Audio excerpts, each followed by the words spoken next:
So మీలో చాలామందికి special chicken biryani తినే ఉండుంటారు కదా.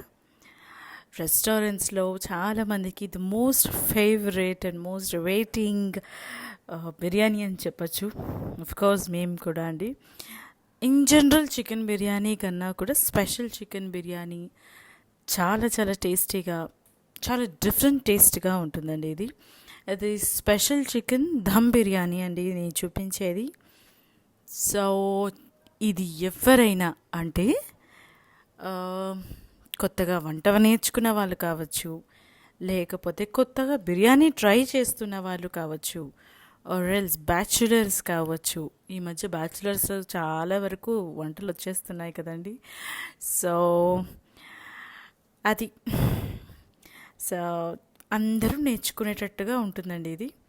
సో ఇప్పుడు నేను ఫస్ట్ ఈ ప్యాన్లో ఆయిల్ వేసుకున్నానండి. ఆనియన్స్, బ్రౌన్ ఆనియన్స్ కోసమని, డీప్ ఫ్రై కోసమని పెట్టానండి. బేసికలీ ఆనియన్స్తోనే అసలు బిర్యానీ టేస్ట్ వస్తుందండి. మనం ఆనియన్స్ ఫ్రై చేయగానే ఆ బిర్యానీ సువాసన మొత్తం ఇంటి చుట్టూ అలమేస్తుంది. ఈ కలర్ వరకు ఆనియన్స్ డీప్ ఫ్రై చేసుకుంటే సరిపోతుంది. ఏంటంటే కొంచెం చల్లారుతున్న కొద్దీ కొంచెం డార్క్ అవుతుంది అనమాట. ఇంకా నల్లగా అయిపోతే చాలా బాగోదు. సో ఇది నేను చికెన్, బోన్లెస్ చికెన్ తీసుకున్నానండి. ఇది ఇలా చిన్న చిన్నగా, అంటే మరీ చిన్నగా కాదు, అలాగని మరీ పెద్దవి కాదు, అంత మందాన తీసుకున్నాను, కొట్టించాను అనమాట. సో ఇది 3 పావులండి, అంటే 750 grams ఆఫ్ చికెన్ ఇది. దీన్ని నేను ఫస్ట్ మ్యారినేట్ చేస్తున్నానండి ఒక ½ an hour వరకు. నేను ఓన్లీ చికెన్ పీసెస్ వరకే నేను సాల్ట్ వేస్తున్నాను. It is of 2 spoons of salt, 2 tablespoons of salt అయితే ఎగ్జాక్ట్గా సరిపోతుంది. ఇప్పుడు కారం యాడ్ చేస్తున్నాను. It is of 2 spoons, same 2 tablespoons అండి.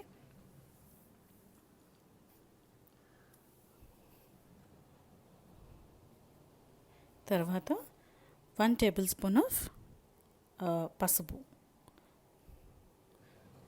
సారీ అండి, నేను ఇంగ్లీషు తెలుగు కొంచెం కాంబినేషన్లో చెప్తున్నందుకు. సో ఇప్పుడు ధనియాల పౌడర్ అండి. నేను ఇది ధనియా పౌడర్ అని కూడా చెప్పాను, బిర్యానీ మసాలా చెప్తానండి ఇది. బికాజ్ నేను ధనియాల పౌడర్లోని ధనియాలు ప్లస్ ఇది అన్నీ కలిపేసి గ్రైండ్ చేస్తాను. సో అల్లం వెల్లుల్లి పేస్ట్ అండి. ఇది ఒక 2 tablespoon వరకు అల్లం వెల్లుల్లి పేస్ట్. నేను ఎప్పటికప్పుడు ఫ్రెష్గా నూరుకుంటాను, ఫ్రిడ్జ్లో పెట్టడం అలా చేయను అనమాట.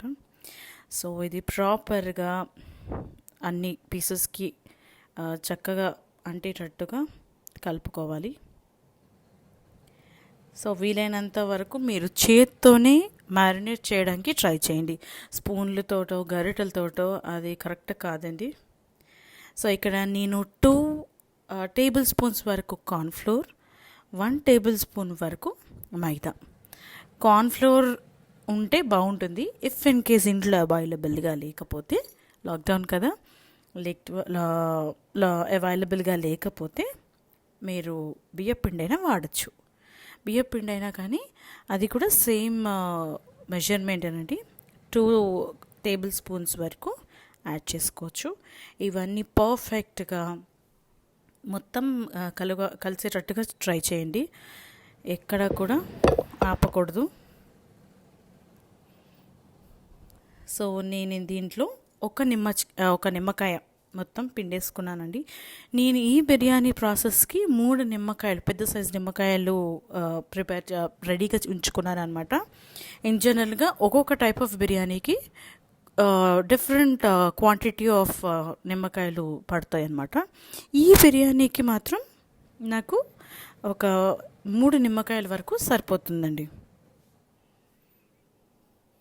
సో ఇప్పుడు దీన్ని డీప్ ఫ్రై చేస్తున్నాను.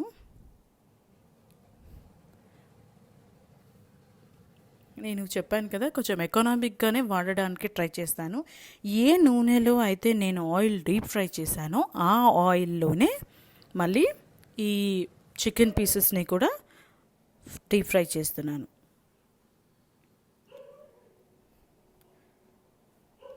సో ఆ ఎక్సెస్ ఆయిల్ తీసేసానండి. ఇప్పుడు ఇందులో కొద్దిగా నూనె నెయ్యి వేసాను. ఫస్ట్ 2 టేబుల్ స్పూన్స్ వరకు నెయ్యి వేసాను. తర్వాత ఒక 3 టేబుల్ స్పూన్స్ వరకు ఆయిల్ వేసాను.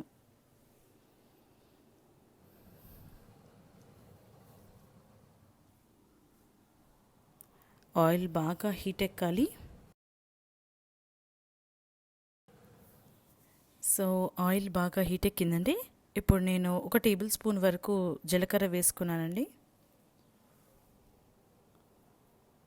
జీలకర్ర కొంచెం బాగా వేగాలి. ఆ జీలకర్ర వాసన కూడా మంచిగా వచ్చాయన్నమాట. సో ఇక్కడ నేను వచ్చేసి 2 ఉల్లిపాయలు ఐ మీన్ చిన్న సైజుగా కోసుకున్నానండి. ఏంటంటే నాకు ఇది కొంచెం మనకి బిర్యానీలోకి ఒక గ్రేవీ లాగా కనిపిస్తుంది కదండి. ఇప్పుడు నేను ప్రిపేర్ చేసేది ఆ గ్రేవీ అనమాట. దీంట్లో ఇప్పుడు ఒక 5 to 6 పొడవుగా కట్ చేసుకున్న గ్రీన్ మిర్చి అండి. నేను ఇది బిర్యానీ అండి కొంచెం ఘాటుగానే చేస్తాను. ఇంట్లో ఘాటు లేకపోతే తినరనమాట. సో కొంచెం కారం తక్కువగా తినేవాళ్ళు తగ్గించుకోండి. సో ఇప్పుడు నేను కరివేపాకు వేసానండి. కొద్దిగా పసుపు,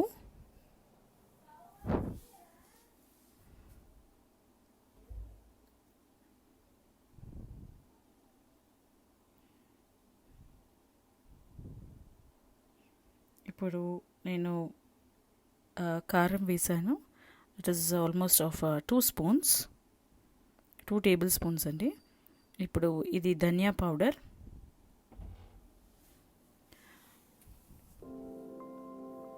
ఇది కూడా 1 స్పూన్ వరకే యాడ్ చేశానండి. ఎందుకంటే ఆల్రెడీ నేను పీసెస్లో వేసాను కదా, ఇందులో ఇంకా వేస్తే మనకు బిర్యానీ కలర్ మారిపోతుంది అన్నమాట. సో ఇప్పుడు అల్లం వెల్లుల్లి పేస్ట్ అండి. దీనికి తగ్గట్టుగా నాకు ఒక 4 టేబుల్ స్పూన్స్ వరకు తీసుకున్నాను దీనికి. ఇప్పుడు నేను వేసింది మాత్రం పెరుగు అండి. ఇది పెరుగు ఒక 1/2 లీటర్కి కొంచెమే తక్కువ ఉంటుందండి.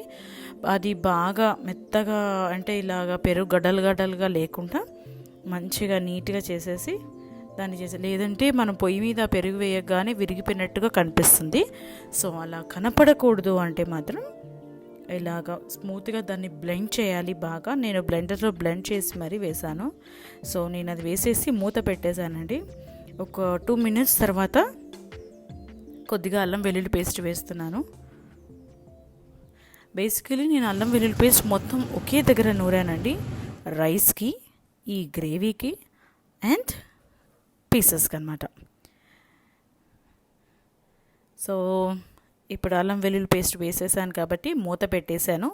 సో మూత పెట్టి తీసిన తర్వాత ఆయిల్ ఇలా పైకి తేరాలి. మనకి ఏదైనా గ్రేవీ ప్రిపేర్ చేస్తున్నప్పుడు ఇది కొంచెం కుక్ అయింది అంటే దానికి సైన్స్ ఏంటి అంటే ఆయిల్ అనేది పైకి తేరాలి. సో ఇప్పుడు నేను మ్యారినేట్ చేసి డీప్ ఫ్రై చేసుకున్న చికెన్ అంతా అందులో వేసేసి బాగా మిక్స్ చేసేసి సిమ్లో పెట్టాను. సిమ్లో పెట్టేసి మూత అవసరం లేదండి. మూత పెడితే ఆ వాటర్ మొత్తం మళ్ళీ ఆ చికెన్కి పడుతుంది కదా.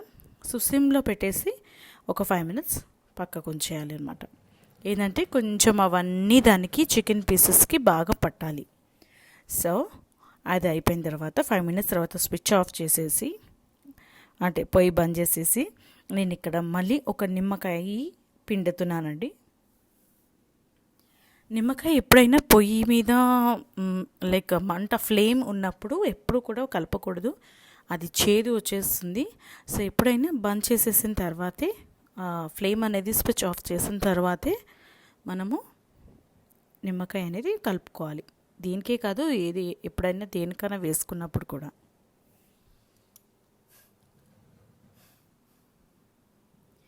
సో అన్నీ మిక్స్ చేసేసి ఇప్పుడు దాన్ని పక్కకు ఉంచేసి నేను రైస్కి తీసుకుంటున్నాను. ఇక్కడ నేను 6 glasses ఆఫ్ రైస్ తీసుకున్నానండి.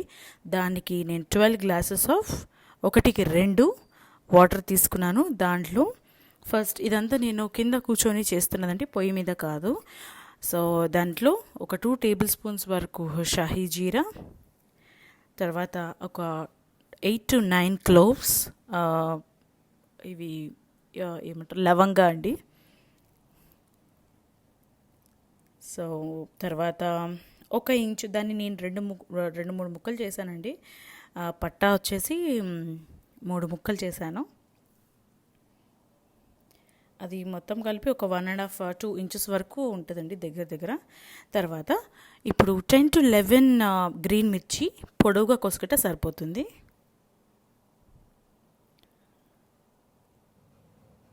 సో ఇప్పుడు నేను దీంట్లో అల్లం వెల్లుల్లి పేస్ట్ వేస్తానండి.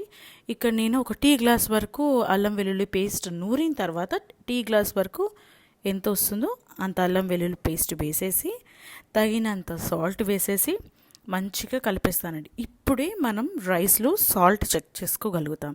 వన్స్ ఇప్పుడు మొత్తం సాల్ట్ కూడా వేసేసిన తర్వాత నోట్లో పెట్టి అంటే కొంచెం వాటర్ నోట్లో వేసుకుంటే మీకు సాల్ట్ అనేది కొంచెం ఎక్కువగా అనిపించినప్పుడు మాత్రమే కరెక్ట్గా సరిపోయినట్టు. తక్కువగా ఉంటే సమానంగా ఉందనుకోండి అది తక్కువైపోతుంది కుక్ అయిన తర్వాత.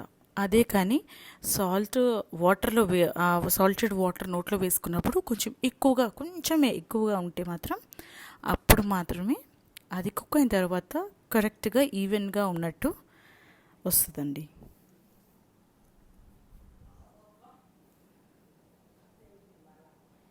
సో మొత్తం మిక్స్ చేసేసాను. సో నేను లిడ్ వేసేస్తాను. దీనికి లిడ్ వేసేసి ఆ రోలింగ్ బాయిలింగ్ ఆ నీళ్ళు అనేది బాగా మరగాలి, ఎసరు బాగా రావాలన్నమాట. అప్పుడు మాత్రమే మనము రైస్ వేసుకోవాలి. సో నేను బాస్మతి రైస్ ఒక 10 to 15 minutes వరకే నానబెట్టుకున్నానండి. అంతవరకు అయితే సరిపోతుంది. అంటే ఎక్కువగా నానుతున్న కొద్దీ మెత్తగా అయిపోయే ఛాన్సెస్ ఎక్కువగా ఉంటాయి కాబట్టి నేను ఒక 15 minutes వరకు నేను నానపెడతాను.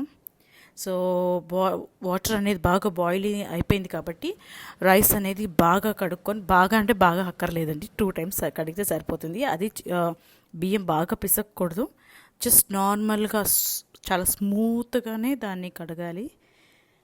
సో వేసేసిన తర్వాత మూత పెట్టేసిన తర్వాత ఇలా వచ్చింది. సో నేను ఇందులో కొత్తిమీర పుదీనా వేసేసాను. యాక్చువల్లీ ముందే వేయాలి, నేను హడావిడిలో మర్చిపోయాను అనమాట. సో ఈ టైంలో వేసినా కూడా దాని రుచి దిగుతుందండి. సో నా రైస్ అయిపోయింది అంటే నేను ఇక్కడ ఒక 50% వరకే రైస్ కుక్ చేశాను. ఇది నా బిర్యానీ హండీ అండి ఇది. సో ఇది ప్రాపర్ మనకి బేగం బజార్లో దొరికే హండీ. నేను ఇది బేగం బజార్లో తెచ్చుకున్నామండి ఇది. సో నేను దీనికి ఒక 2 tablespoons వరకు నెయ్యి రాసాను. నెయ్యితోనే బిర్యానీ టేస్ట్ కదా. సో కింద అడుగు భాగం మాడకుండా ఉండడానికి నెయ్యి రాసానండి. సో వాటర్ అంతా సపరేట్ చేసేసి కుక్డ్ 50% కుక్డ్ రైస్ ఇప్పుడు నేను లేయర్ వైజ్ వేస్తాను. ఇదే the important step for this biryani. So నేను లేయర్ వైజ్గా వేస్తున్నాను చూడండి. ఇప్పుడు ఈ రైస్ వేసాను కదా, ఇది ఈవెన్గా ఇప్పుడు స్ప్రెడ్ చేస్తున్నాను, రైట్. సో ఈ రైస్ మాడకుండా ఉండడానికని నేను నెయ్యి రాశాను అనమాట. సో ఇప్పుడు ఆనియన్స్ బేసికలీ ప్యారడైజ్లో ఇప్పుడు ఇస్తున్నారో లేదో నాకు తెలియదండి. లాక్డౌన్ నుంచి నేను అసలు ఎప్పుడూ తినలేదు. సో అంతకుముందు అయితే ఆనియన్స్తోనే అస్సలు టేస్ట్ అండి. ప్యారడైజ్ వాళ్ళు చాలా బాగా ఇచ్చేవాళ్ళు అనమాట, రైట్. సో ఆ లేయర్ అయిపోయిన తర్వాత ఆనియన్స్ స్ప్రింకిల్ చేసిన తర్వాత నేను మళ్ళీ ఇంకొక లేయర్ ఆఫ్ రైస్ వేసేసి మళ్ళీ అదే డీప్ ఫ్రైడ్ ఆనియన్స్ వేసాను. సో ఆనియన్స్తో తింటుంటే అసలు ఆ మజానే వేరు. ఇప్పుడు నేను చికెన్ పీసెస్ వేస్తున్నానండి. సో నేను తీసుకున్న చికెన్ పీసెస్కి 750 grams మనకి ఇప్పుడు కరెంట్ కుక్కర్కి గ్లాస్ వస్తుంది కదండి, నేను ఆ గ్లాసు 6 glasses ఆఫ్ రైస్ కొలుసుకున్నాను అనమాట. మాకు సరిపోతుంది. సో దాని తర్వాత మళ్ళీ రైస్ వేసేసి మళ్ళీ ఆనియన్స్ వేసి సేమ్ అలాగా ఎన్ని లేయర్స్ వస్తే అన్ని లేయర్స్ అనమాట. లేదు గిన్నె నిండిపోతుంది అన్నప్పుడే మీరు కొంచెం అడ్జస్ట్ చేసుకుంటూ ఉండాలి. సో దట్ ఏంటంటే పైన లేయర్కి వచ్చేసరికి మనకి చికెన్ పీసెస్ మాత్రమే ఉండాలి, రైస్ ఉండకూడదు అనమాట. రైట్, ఇలా మొత్తం చికెన్ పీసెస్ అన్నీ కవర్ అయిపోవాలి. సో ఇప్పుడు నేను ఒక నిమ్మకాయ చెప్పాను కదా, మొత్తం 3 నిమ్మకాయలని ఆ నిమ్మకాయ కూడా వేసేసుకొని మీద మూత పెట్టేసి ఆ రోలు పెట్టానండి. బికాస్ ఇలా కూడా మనము దమ్ పెట్టుకోవచ్చు అనమాట. రైట్, మనము ఆ మైదా పిండి లేకపోతే చపాతీ పిండే పెట్టవసరం లేదండి, అందరికీ వస్తుంది రాదు. సో నేను ఈ మెథడ్ని నేను ఎక్కువగా యూజ్ చేస్తాను. సో దమ్ అనేది ఎక్కడికి పోదండి, అలాగా నేను 40 to 50 minutes వరకు పెట్టాలండి. Actually 40 minutes. If in case మీరు రైస్ కొంచెం ముందు తీసేసినా కూడా 50% కుక్ అవ్వలేదేమో డౌట్ వచ్చినా కూడా ఒక 50 minutes వరకు అయితే సరిపోతుంది. యాక్చువల్లీ దమ్ అంటే 40 minutes వరకు ఎగ్జాక్ట్గా సరిపోతుంది అనమాట. సో 40 minutes తర్వాత నా రైస్ అనేది ప్రాపర్ కలర్, నేను ఇలాంటి సాఫ్రన్ కానీ కుంకుమ పువ్వు నీళ్ళు కానీ ఏమీ వేయలేదు, జస్ట్ సింపుల్గా వేసేసాను. మనకి ఆ రెస్టారెంట్ టేస్ట్, ఆ రెస్టారెంట్ లుక్ ఖచ్చితంగా వస్తుందండి. ఇది ఒకసారి మీరు కూడా ట్రై చేసి చూడండి. యమ్మీలో టేస్ట్ అని చెప్పచ్చు. సో అందరికీ నచ్చిందని అనుకుంటున్నాను.